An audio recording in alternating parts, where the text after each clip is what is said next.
Hi everyone and welcome to another vlog. So today is Sunday and nag-visit ako dito sa isang unit na inaccept ko for property management.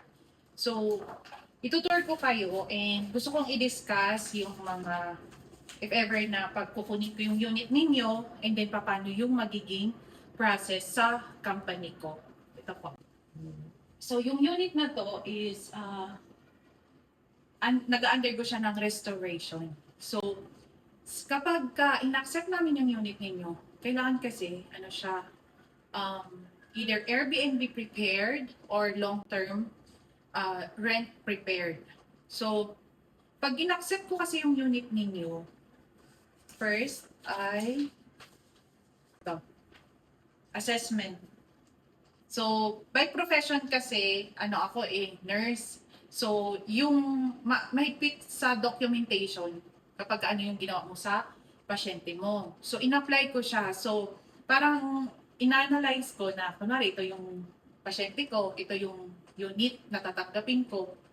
So, kailangan ko siyang i-assess muna kung ano yung kailangan niya para maging fit siya na iparent ng long term or for Airbnb. So, i-check namin yung kitchen, condition niya, status niya. And bathroom, balcony, living room, bedroom, and itong pinaka-importante is, kahit wala akong nakitang ipis, basta in-accept ko yung unit niyo, kailangan ko siyang i-pest control. Ano siya, standard na procedure sa company namin. Meralco, if ever, kukunin namin, water, and fire eggs check, smoke detector, aircon cleaning, kasama yon. Dito siya sa assessment. Same din kapag yung unit ninyo is, kunwari, client ka na namin, unit owner ka na namin, nag-move out siya, same din yung process. Ganito. I-check namin yan kung gumagana, kung merong range hood, floor, tiles, everything nandito. Microwave, lahat-lahat ng nasa unit. So, i-check namin kung maayos ba o hindi bago namin siya ipapalist ulit. So, in short, dadaan siya sa restoration and makeover. Doon naman sa expense, magdidepende yon. Kapag ganito, bagong unit na tinanggap namin, shoulder yun ni owner. Ang purpose ko naman, na i-makeover, i-restore, para kapag binigay natin sa tenant, presentable. And naayos talaga siya, na-restore. Para pag binalik nila, ibabawas natin sa security deposit yung mga nasira nila sa unit. Like for example, ang pinaka napapansin ko is yung cabinet. Yung cabinet, nasisira siya, everything. Minsan nagpapalit na kami ng grease trap kasi hindi siya well-maintained. Ngayon sa amin, may preventive maintenance na every 2 to 3 months. And kunwari, lilinisin namin. Ngayon, malalaman namin yun na hindi, na pala siya, nasira na, nag-leak na, so kailangan siyang palitan. So at least, nung binigay namin sa tenant, as in perfectly okay ang unit. Yun yung reason. So, sa ibang unit owner namin, sila parang, nagtataka sila, ang laki ng gastos. Actually, nung dumaan kasi yung Pogo, afternoon, kailangan talagang i-restore yung unit. At hindi rin siya basta-basta mapaparentahan, lalo na local Pinoy, yung mga tenant natin. So, kailangan siyang i-restore. Tsaka, syempre, ito yung magiging bahay nila. So, kailangan, komportable sila, and maaliwalas, ganon. Ito kasi yung pintura pala nito, sabi nung representative ni owner, gray siya. Sabi ko sana white. So, ginawa niya palang gray kasi yung before na tenant is nasa Pogo, Chinese. So, pag naninigarilyo daw, hindi halata sa gray. Kaya yun pala yun. So, pag white, malalaman, maluluma agad. Kasi nga, yun yung parang nature ng Chinese. Nag-smoke talaga sila. Kahit nag-smoke ka sa balcony, kung naka-open yung balcony, di ba? Yung niya talaga, nicotine. So, yun pala yun. So, sabi ko, madilim siya tignan sa gray. Pwedeng i-white mo na lang. So, ongoing yung restoration. Siya na lang daw kasi marunong naman daw siya. So, same sa amin, if ever, kung walang pwede sa kamag-anak ninyo, pwede namin gawin. And then, meron na kaming service fee. Siyempre, gate pass, working permit, i-assist namin yung tao, everything. So, nagpa-plus kami ng service fee doon na 10%. Next. So, if ever na, ito yung next, kunwari, na-restore na natin to. Ito yung check, binigay ko. Ito yung, nyo ma'am, kailangan ninyong bayaran, i-mag-restore. So, okay na. After nun, dito tayo. Ililist na natin lahat yung mga nasa unit bago natin i-turn over sa atin. So, yan. Mga bidet, ganon, ililist, anong condition, everything. Dito yun. Yan. Ito. And mostly, nire-recommend ko na agad ngayon na isa-smart lock na lang para pagka hindi na kami nagbibigay ng susi, code na lang. Mas siya pagka if ever na umalis sila, hindi na kami magpapalit ng susi ulit kasi mahirap na na-duplicate pala nila. So, ang ginagawa, i-disable lang yung code. So, para sa akin, mas okay yun, mas matipid na bumili ng smart lock kaysa magpalit ako ng lock.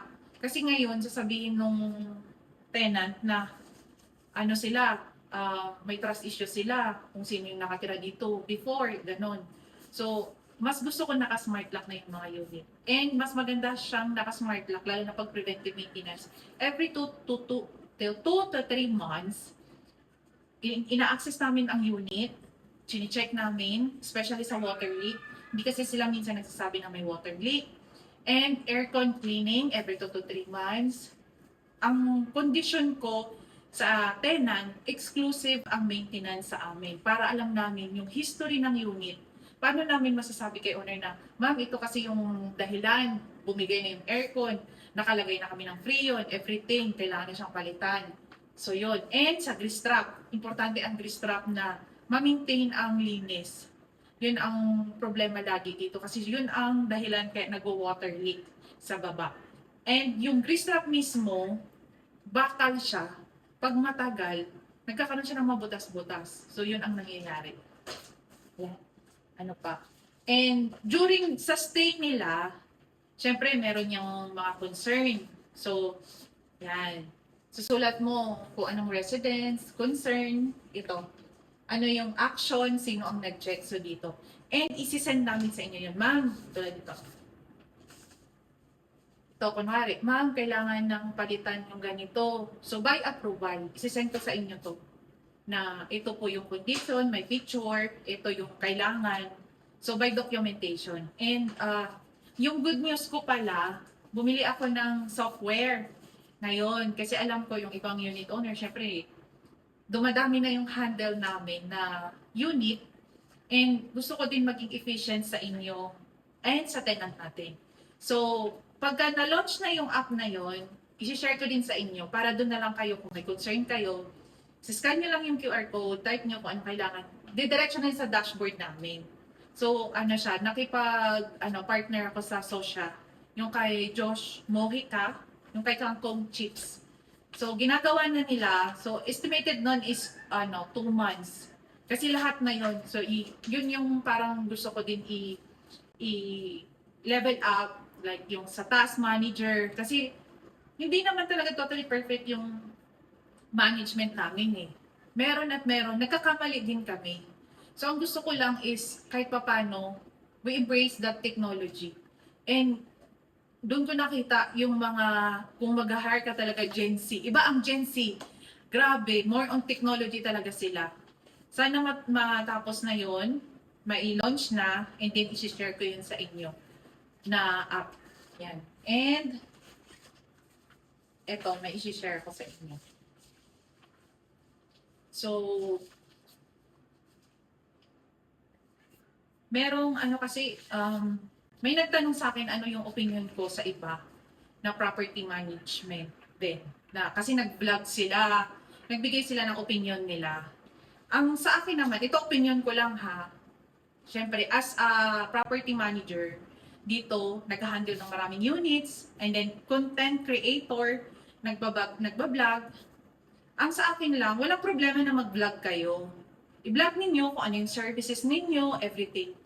Pero yung i-compare ninyo sa iba, yung management ninyo na parang punain ninyo, para sa akin hindi siya magandang tignan. Napaka-unprofessional. Mas okay na i-offer ninyo kung ano yung services ninyo. Ano yung edge ninyo sa ibang property manager dito. Hindi yung magbablog kayo na parang masaya tignan, masaya pero napaka-unprofessional para sa akin. Na ganon. And kung questionin ninyo kung paano magpatakbo ang isang agent, lalong-lalo na sa services, everything, wala nang libre ngayon. Magkano babayaran sa SEC kapag nag-register ka ng business? SSS, everything. Nasa unit owner lang yan. Kung kukunin nila yung services mo, and mas maganda na i-promote mo lang yung service mo. And nagsabi ka nga sa vlog na ang sinabi mo doon is, doon sa nag-vlog attract mo yung mga happy, ganon. Bakit ganon yung vlog mo? Napaka-negative. And paninira sa ibang property manager na nag-handle dito. Dapat hindi ganito. Dapat maging professional tayo sa service natin.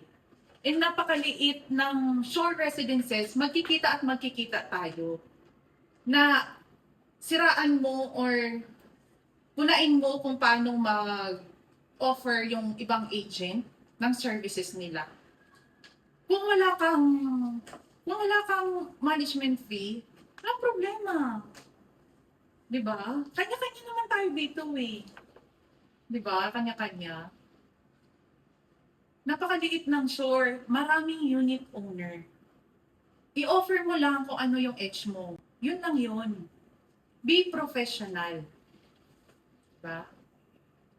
Yun lang kasi medyo nagulo ngayong week eh. So, maraming nagtatanong, kine-question. Ako lang kasi yung parang, hindi niya naman binanggit doon. Pero nandun lahat lahat para sa akin.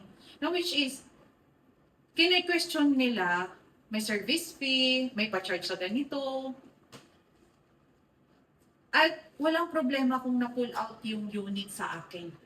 Kasi, hindi naman lahat okay sa owner eh. Siyempre, baka yung service ko, hindi siya okay. Punta siya sa ibang property management, okay lang. Pero wala kang masabi sa unit na ibibigay ko sa'yo. Well-maintained siya. Well-maintained. Ako, pag nakakuha ng unit sa ibang agent, wala na akong pakialam kung anong ginawa niya sa unit or something. Hindi ko na yun i-discuss. Hindi siya nag-remit, binaboy ang unit. Hindi ko na kailangan kasi nakafocus ako dito. Ano ang kailangan ng unit para ma-parent out siya? Ganon yun. Titignan ko sa bawat area, kailangan ayusin to, ito. Makikita nyo naman yan na hindi ko kayo, gusto ko transparent. Kahit yun sa Airbnb din naka-co-host kayo, everything. And service fee lang talaga ako, management fee. Yun lang. Tsaka may mga tao ako, gusto ko ipakita sa kanila na hindi ko kailangang manglamang or something. Mag-ano lang ng service fee. O sige, charge mo na lang service fee. 500 para sa ganito. O 1,000, 10%. Ganun lang. Kaysa kamag-anak nila ang mag-asikaso, yun ang mahirap. Kasi alam naman ng iba na naabuso sila ng kamag-anak. Yung iba nga hindi alam na may unit. So tagot din. Yun lang. Yun yung ino-offer ko dito sa Team Dale, sa Dale Prime. Binuo ko yung company ko is to serve. And syempre, alam ko na yung flows, system, everything, sa skills, kung paano. Ang ano din yung parang, alaking tulong din na naging nurse ako. Kasi doon pala, documentation, everything. And mag-hire ka ng tamang tao para sa Airbnb.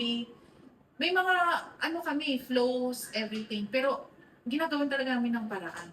Nakafocus lang kami sa company namin. Kung paano mapa-improve yung business namin, maging transparent and everything. Yun lang. Nagkagulo lang kasi ngayon.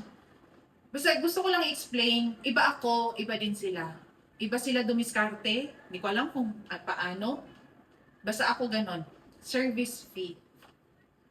Di ba pag nagbayad ka sa GCash, may service fee din? Kahit saan, pagka same bank, okay. Pagka ibang bank, may bayad din. Normal lang yun na nag-service fee. Kasi sa effort mo yun eh. Nag-business ka pa kung wala kang kikitain. Diba? Yun lang. And don't forget to like and subscribe sa YouTube channel ko.